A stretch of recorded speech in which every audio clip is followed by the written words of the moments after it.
এবং নিরাপত্তা কিন্তু নিশ্চিত করতে পারেনি তাদের এই পরিচয়। একটি রাষ্ট্র এবং সমাজে গণতন্ত্র, ন্যায় বিচার এবং আইনের শাসন রয়েছে কিনা সেটি সবচাইতে গুরুত্বপূর্ণ। রাষ্ট্রে যদি আইনের শাসন না থাকে, আপনি, আমি, আমরা অর্থাৎ সংখ্যালঘু কিংবা সংখ্যাগুরু কেউ আমরা নিরাপদ নই।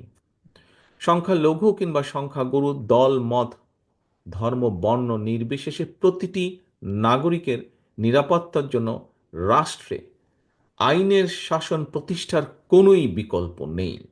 একমাত্র আইনের শাসনই যে কোনো মানুষের নিরাপত্তা নিশ্চয়তা দিতে পারে।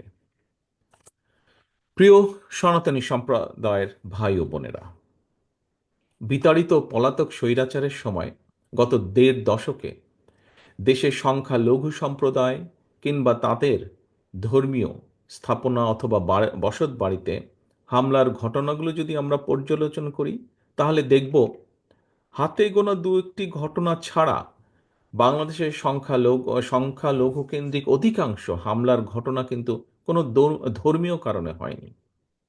প্রত্যেকটা ঘটনা নিবিড়ভাবে তদন্ত করলে স্পষ্ট হয়ে যাবে। এখানে আমাদের পুলিশ বাহিনীর একজন সদস্য আছেন, জনাব মাহফুজ। ওনাদের কাছে এই ইনফরমেশনগুলো অবশ্যই আছে।